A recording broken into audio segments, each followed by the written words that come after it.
Bienvenidos sean todos ustedes a Construyendo Seguridad, el podcast donde hablamos de varios temas controversiales de la sociedad. Hoy estaremos hablando sobre un tema muy importante, la apariencia física. Soy Palmiro Martínez y hoy vamos a profundizar en un tema que todos hemos experimentado en algún momento. Y es que, ¿has sufrido discriminación por tu forma de vestir o por tu apariencia? ¿La primera impresión cuenta demasiado? La importancia de la primera impresión es un tema amplio y variado. En muchos contextos sociales y profesionales, la primera impresión puede tener un impacto significativo. Para esto, tenemos a los licenciados Araúz Centeno Sayuri y del Ángel Díaz Said Yair, que nos hablará de la importancia de la primera impresión. Sí, la primera impresión cuenta. En la rapidez de juicio, en situaciones cotidianas, las personas tienden a formar juicios rápidos, basados en la apariencia, el lenguaje corporal y otros aspectos superficiales. Esta impresión inicial puede influir en la percepción general de alguien.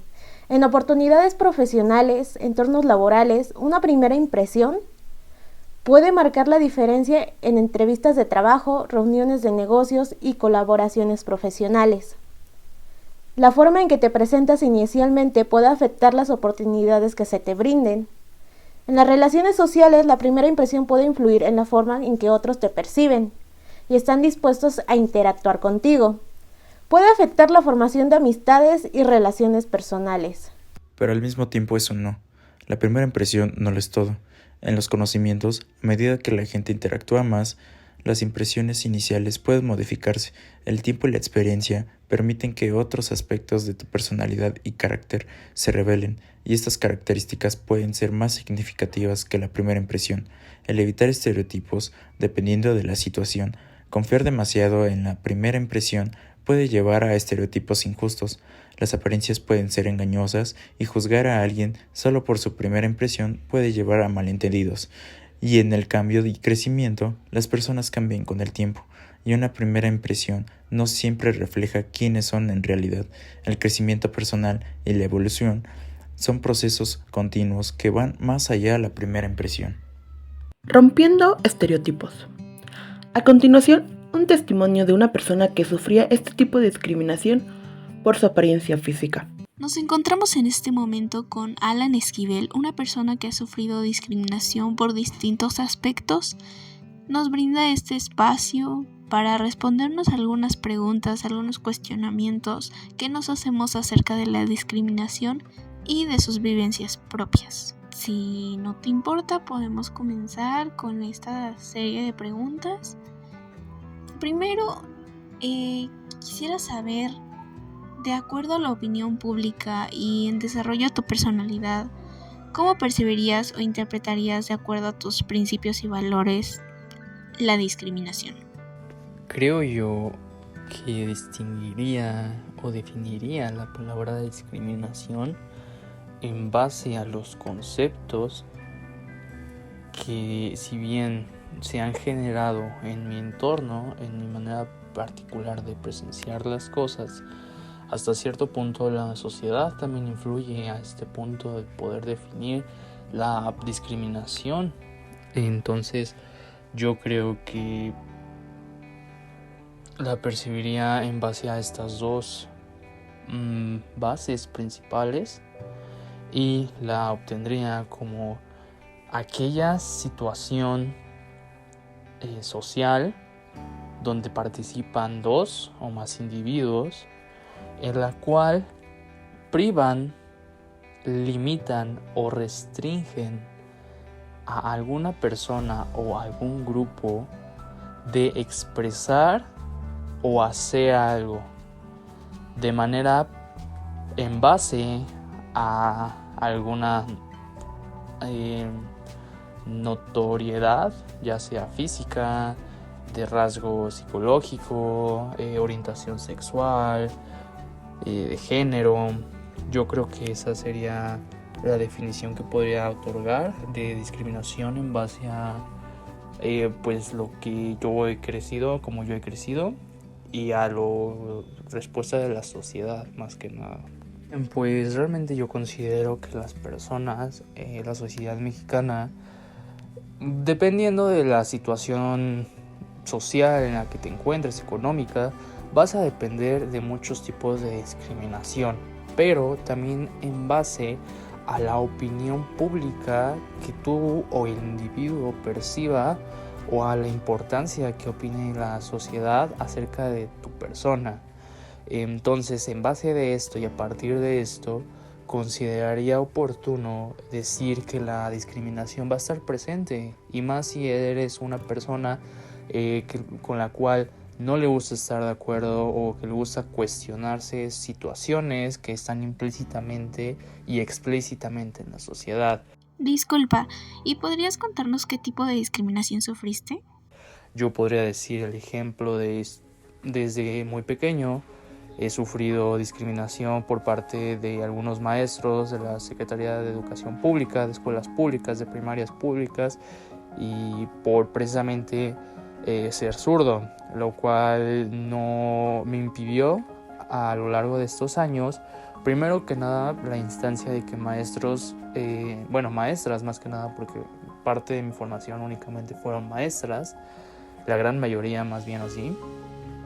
Entonces, digamos que las maestras se desesperaban de no poder o ver que un niño escribía diferente porque se asustaban hasta cierto punto, y yo no encuentro el motivo de esto, e incluso aún a esta edad cuestionándome ya de acuerdo a la edad que tengo, porque realmente no había una distinción entre maestras jóvenes o maestras con ya experiencia.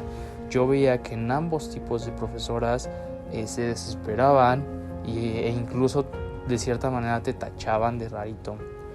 Sumado a esto, la discapacidad visual que une a mi formación académica, yo creo que encontrar una banca en escuelas públicas en las cuales sean adaptables para niños con uso de mano izquierda en lugar del uso de la mano diestra es complicado, y creo que también encontrar un buen lugar para ser preferente, ver mejor y poner un poco más de atención es también un poco complicado. A eso también escuelas privadas, que también participé en escuelas, fui a escuelas privadas en la formación académica, también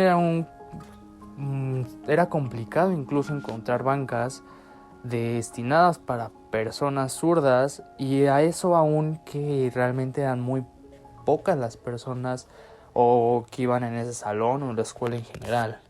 Las limitaciones para las personas zurdas han sido para mí desde mi formación de kinder hasta universidad, y sin embargo creo que eso me ha generado dificultades, claro, pero también he aprendido a adaptarme en base a esto.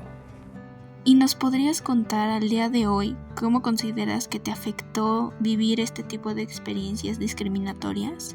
Bien, pues yo considero que el vivir este rechazo a la comunidad estudiantil zurda me limitó demasiado en mi forma de escribir. Actualmente yo creo que me han dicho demasiados compañeros y profesores incluso que la manera en la que escribo es inusual, más que nada, que es como complicada su manera de leerlo, y coincido con esta forma y esta manera de escribir particular con otros personas que igual tienden a escribir con la mano izquierda, y es lo mismo gracias al rechazo de las escuelas públicas y en el caso de algunas escuelas particulares también.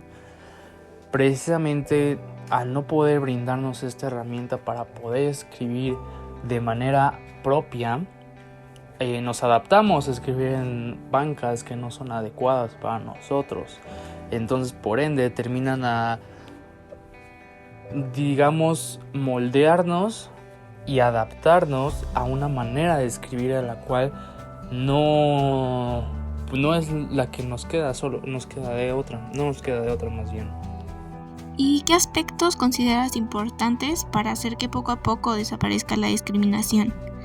¿Tú crees que esto podría ser posible? Yo considero que los aspectos que se deben implementar deben ser gradualmente. No se puede ir de 0 a 100 de la noche a la mañana. Mas sin embargo considero que podríamos influenciar un poco en este ámbito educacional e influenciar un poco a las cuestiones ya sea gubernamentales, estructuras de poder que pueden generar más impacto en la sociedad. Pero creo que el persistir en esta cuestión de sentirse bien con la persona misma es parte fundamental de que surge este rechazo o repudio hacia otro individuo o individuos que pertenecen a la misma sociedad. Yo considero que las personas las cuales tienden a adquirir este repudio o delimitado odio hacia algún tipo de población o si algún individuo tiene algo en particular, yo creo que nace de la frustración del propio individuo, que hasta cierto punto el que nazca esta incomodidad nos permite hablar, ¿no?, acerca de cómo el individuo no está bien consigo mismo, ni tampoco está bien con la sociedad en la que encaja, pero también está en contra de estos individuos que buscan destacarse de la misma sociedad, haciéndonos ver que podemos presenciar en 3 casos cómo la persona no se siente cómoda, pero aún así asume este papel de conformidad. Yo creo que la educación es la base principal para toda cuestión moral, social, ética, gubernamental, pero digamos que la población carece de motivación para conseguir esto. Y tú, como una persona que ya ha sufrido, ha pasado por todo este proceso, ¿qué consejos les darías a aquellos que han sufrido discriminación y a quienes la han fomentado? El consejo que yo podría ofrecerle a estos individuos que han sufrido algún tipo de discriminación es, pues hay que cuestionarnos un poco la opinión crítica de las personas o hasta cierto punto el por qué se centran en el repudiar o incomodarse por algo que la persona transmite. Más sin embargo, no creo que sea solo por alguna situación de discriminación que la persona tenga que dejar sus rasgos particulares o los rasgos que lo hacen sentirse cómodo, pero sí buscar el cuestionar del individuo que sufre discriminación, entender un poco la cuestión que puede sufrir la persona, analizar el entorno en el que se desarrolló o en el que se desarrolla o desarrollará incluso en algún futuro, para poder saber cómo reaccionar ante estas situaciones discriminatorias, las cuales forman parte del día a día de la sociedad. Pero el saber cómo reaccionar nos habla y nos puede demostrar de un avance en el al menos demostrar ante las situaciones de estrés y puede ser violencia, enojo, descontrol, cómo el individuo que sufre este tipo de situaciones puede demostrar que puede salir adelante y que puede ser una persona controlada ante los impulsos, a diferencia de la persona que discrimina, la cual principalmente está guiada y está demostrado que esté guiado por sus mismas emociones, que son personas impulsivas. Esto también nos demuestra que las personas son sumamente impacientes, exigentes y que comparten ciertos rasgos de personas conformistas y personas las cuales tienen resignación social.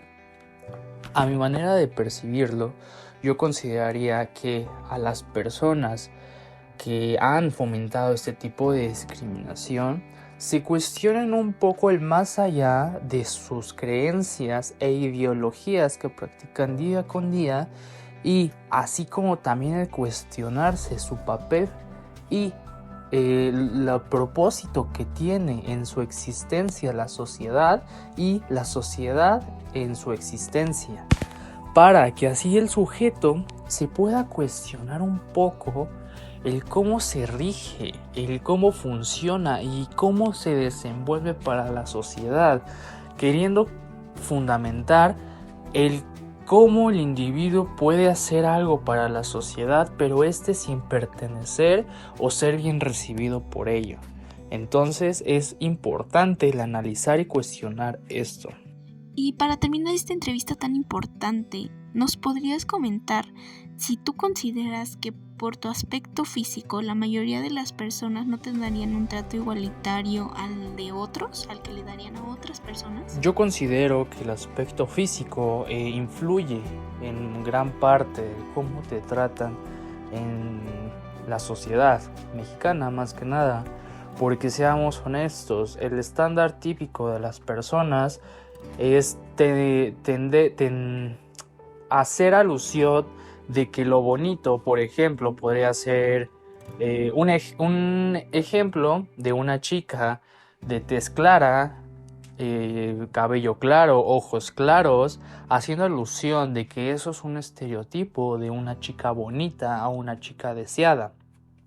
Entonces, basándonos en este estereotipo o esta cuestión, nos hace creer, nos hace generar ideologías de que lo socialmente aceptado es lo estéticamente aprobado por la sociedad, y de cierta manera también los aspectos económicos influyen en estas circunstancias de cómo te percibe y cómo te puede tolerar y aceptar la sociedad, porque creo que en base a todo lo que se puede realizar del individuo, no se puede excluir que el individuo pertenece a una sociedad y todos los individuos deben pertenecer a esta sociedad.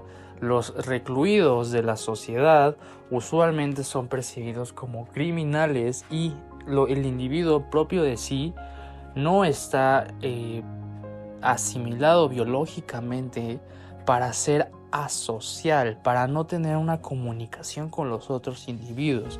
Biológicamente el humano está hecho para poder relacionarse con otros, y el ser recluido de la sociedad puede influir de maneras importantes y críticas al sujeto y al desenvolvimiento del día a día, así como también su estado físico y emocional.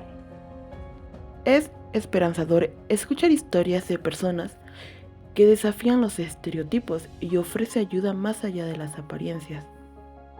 Consejos para superar prejuicios. Es fascinante cómo nuestra mente está programada para asociar la apariencia con la capacidad de necesitar ayuda.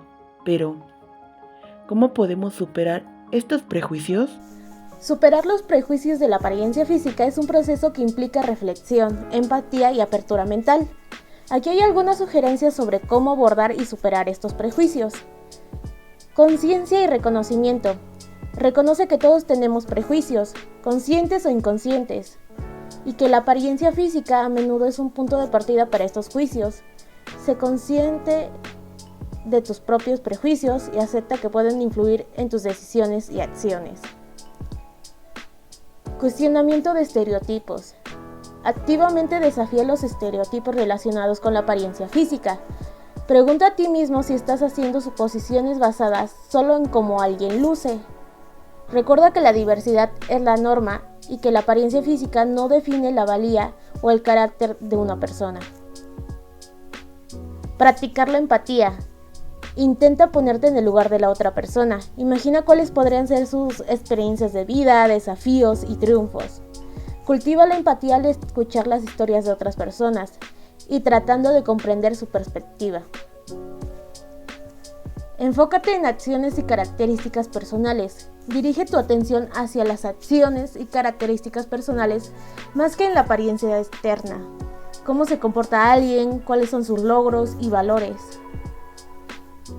Exposición a la diversidad. Amplía tu círculo social y profesional para incluir personas de diferentes antecedentes y apariencias. La exposición a la diversidad puede ayudar a desafiar los estereotipos arraigados.